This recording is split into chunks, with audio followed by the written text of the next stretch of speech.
Good morning. Happy Monday. It is January 31st. Holy crap.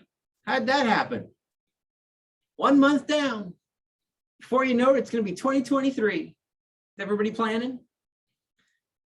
So I hope you had a great weekend. Hope everyone survived the Saturday snow extravaganza. Here's the good news.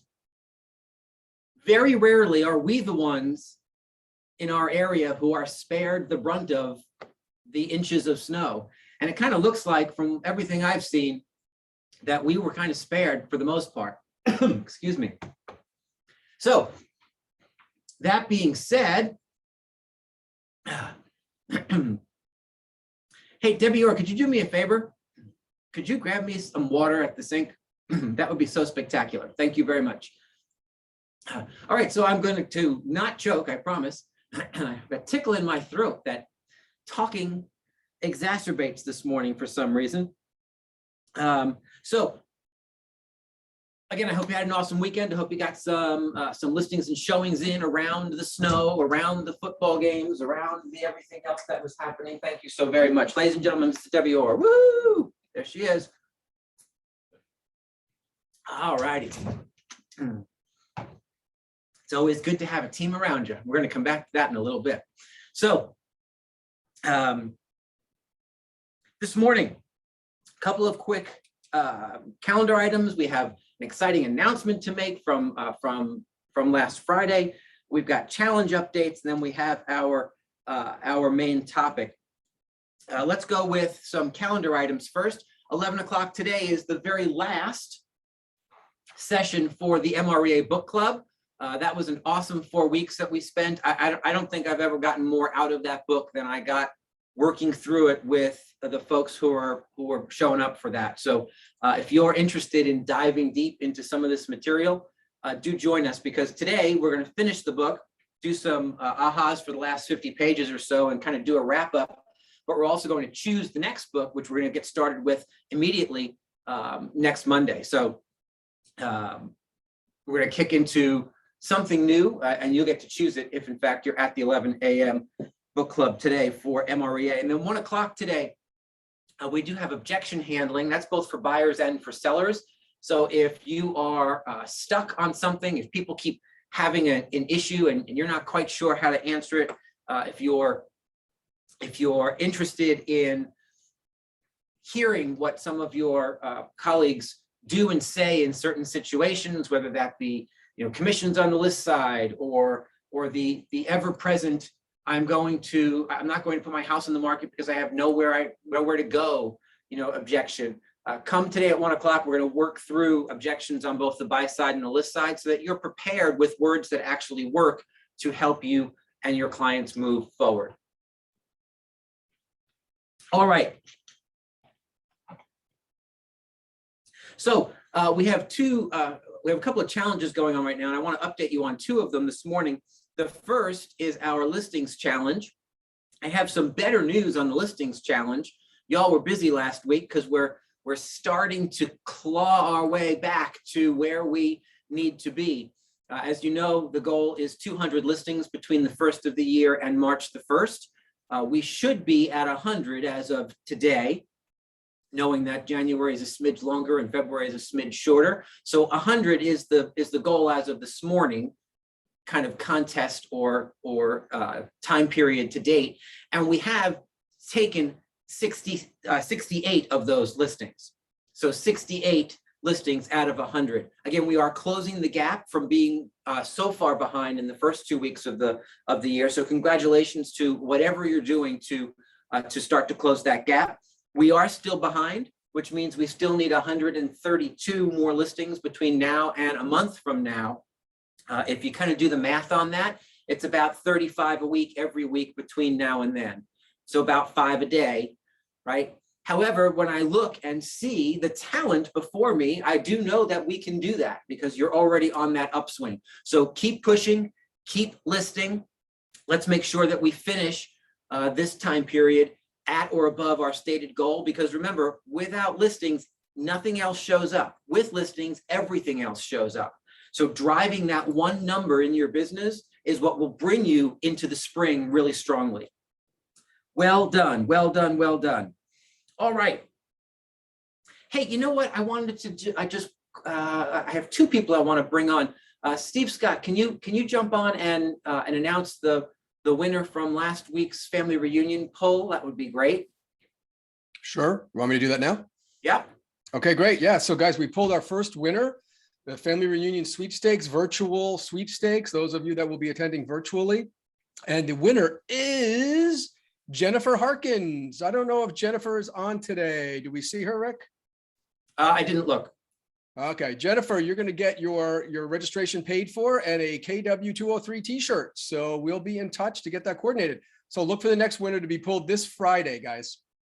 Yes, if in fact we have at least 15 more people register for family reunion between now and this Friday. That's the only way that new winner will be pulled. So 15 more. If you're not registered, have that be you, or if you are registered, reach out to someone that you know and get them registered so that we can pull again this Friday.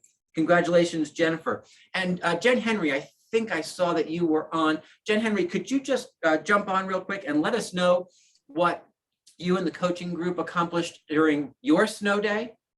Oh, yes, we had an awesome lead generation. We called it the SDLG, the Snow Day Lead Generation event.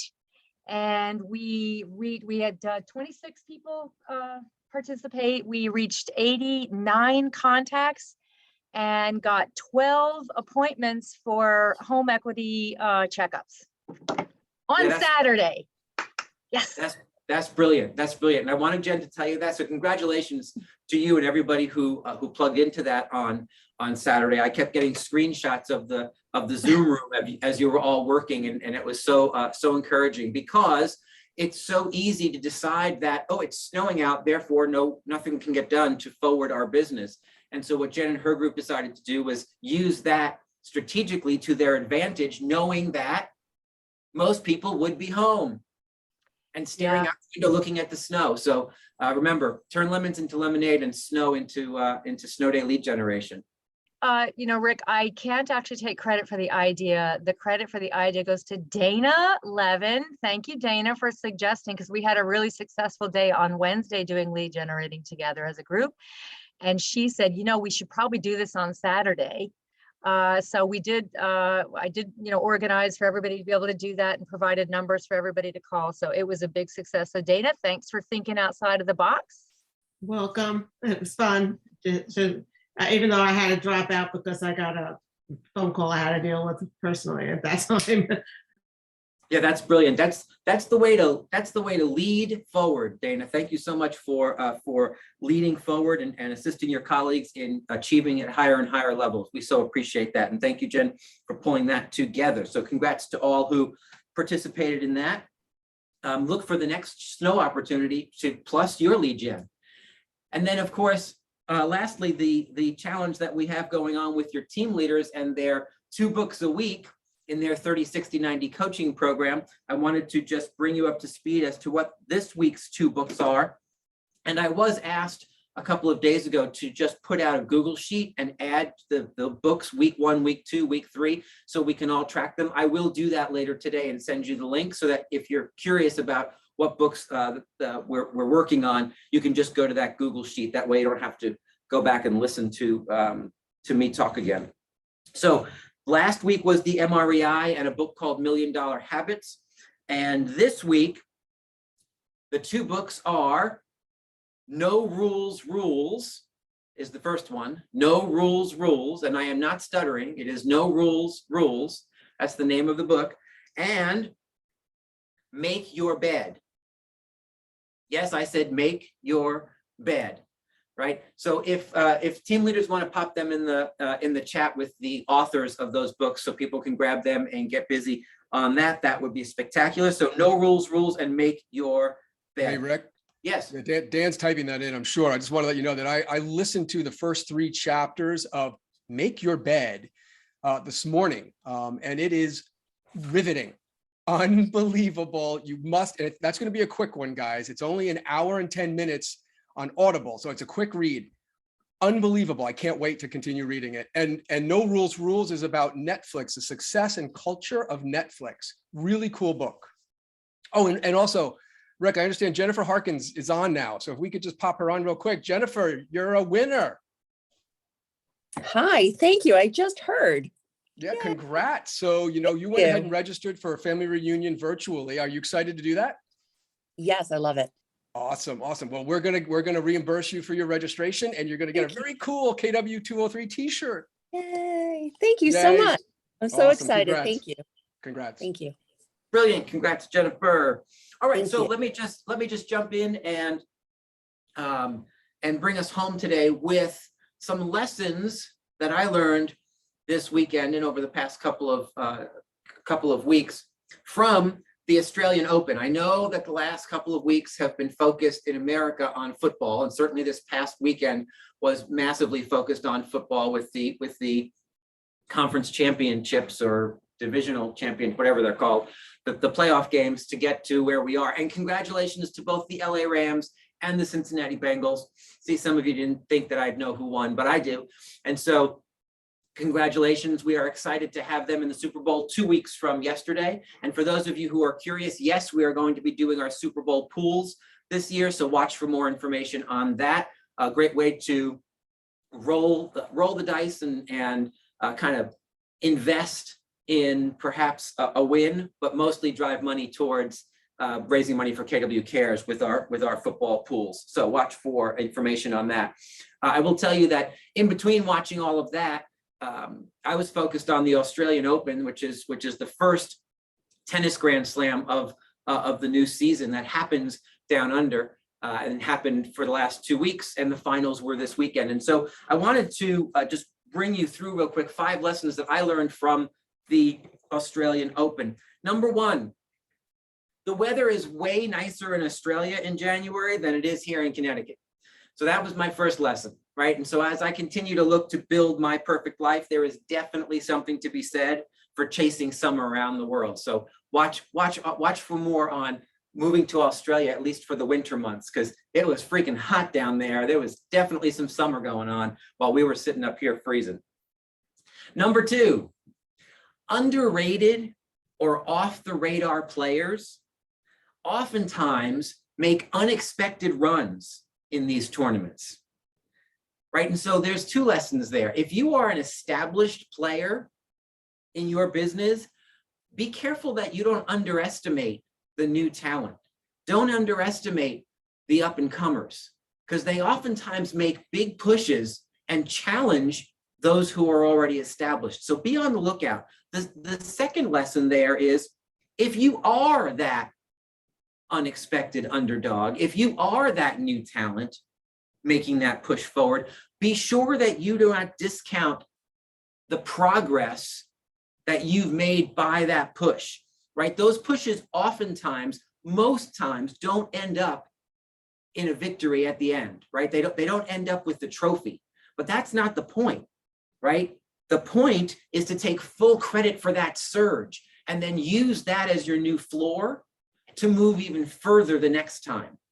So depending on which side of the if you catch my business analogy there, depending on which side of the business you stand on now, either established player or new talent, there's a lesson and an opportunity there to make sure that you are aware of. Number 3, it is way more important to me to listen to what the loser in a match has to say than the winner. It's easy to give a victory speech. It's way harder to give the runner-up speech. And so the lesson that I learned from watching those runner-up speeches this past weekend was that you need to be a gracious winner and a gracious loser. In other words, you just need to be a gracious competitor in sport, in business, and in life. Always be a gracious competitor. Always have a kind word to say about the other person, whether you're the winner or the loser. I said to Steve at one point, it's fascinating to me when there have been runner-up speeches that you kind of just feel a little ooky when you listen to them because they didn't take the gracious path. They kind of took the entitled path. The good news is both runners up this weekend took the gracious path, and that was nice to see. Number 4, every player, win or lose, always thanks their team. The team is the people that they choose to be around, who push them, who coach them, and support them. Each of these top tier players will tell you that they could not do what they do without those people, that team around them. That support team is critical to their success. Remember, Gary teaches us that no one succeeds alone. Real estate can be a lonely gig if you choose to play it that way. So my question to you is, who do you choose to surround yourself with? Who is your business support team? Who's pushing you and coaching you and supporting you? Do you maximize that team to get the best results from yourself? Or do you choose to sit it out?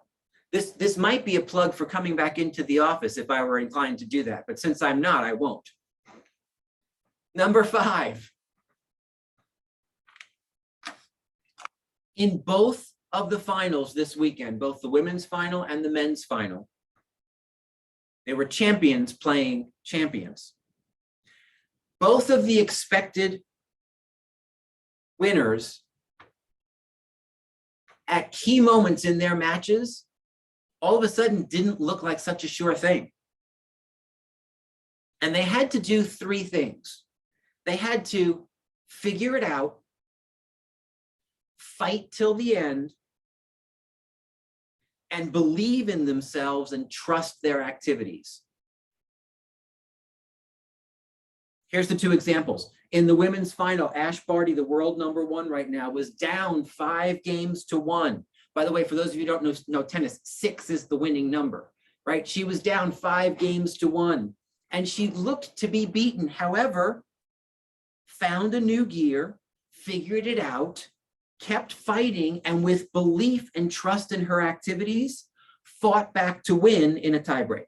By the way, she's the first Australian to win the Australian Open in 40 years. So that was kind of a big deal. On the men's side, longtime champion, and a name even non-tennis fans will know, Rafa Nadal struggled out of the gate and found himself down 2 sets to love out of a best of 5 match pretty quickly. It looked as though, and those of us who are fans are like, oh man, this is not going to work.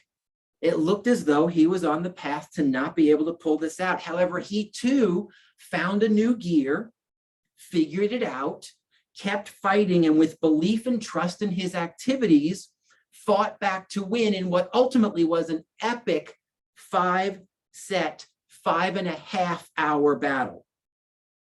And by the way, by doing that, broke a couple of records, including the record for winning the most titles ever on the men's side at 21 titles. So what's the point? Both of those world-class champions who clearly know how to play tennis. This isn't about knowing what to do. They struggled to get themselves across the finish line. The things that they normally do to create success just weren't working in these scenarios and against these competitors. Does that sound a little familiar to you? You're there now.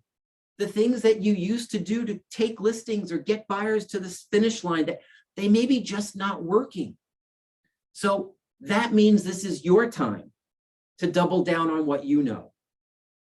Use what you know to chart a new course, battle and figure it out. Don't give up, just keep going. Those are the things that champions are made of. That's how you get across the finish line and win. Let me give you a fast bonus. I know I'm over time. I leave you today with this bonus. Even before his finals match on Sunday, Nadal was asked how he does what he does. His answer, I thought, was brilliant. He said, I work harder than most and longer than most. But mostly, I am willing to suffer. I am willing to fight in order to win. I heard that. I literally leapt off the couch and ran to my computer to write that down. I didn't want to forget that. I am willing to suffer and I am willing to fight in order to win. And so my question is, do you work harder and longer than everybody else? Do you work harder and longer at seeking mastery in what you do? And are you willing to suffer and fight to get what you want when you want it? Or is there an expectation that it'll just show up? Too many of us are looking for ways around the pain that sometimes comes with growth. And my thought is, what if we decided to just go through it?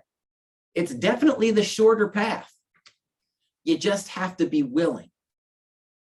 So I leave you with that today. What are you willing to suffer for? What are you willing to fight for in order to win? Guys, have a spectacular day today. I'll see you throughout. Have a great one. We'll see you later. Stay warm.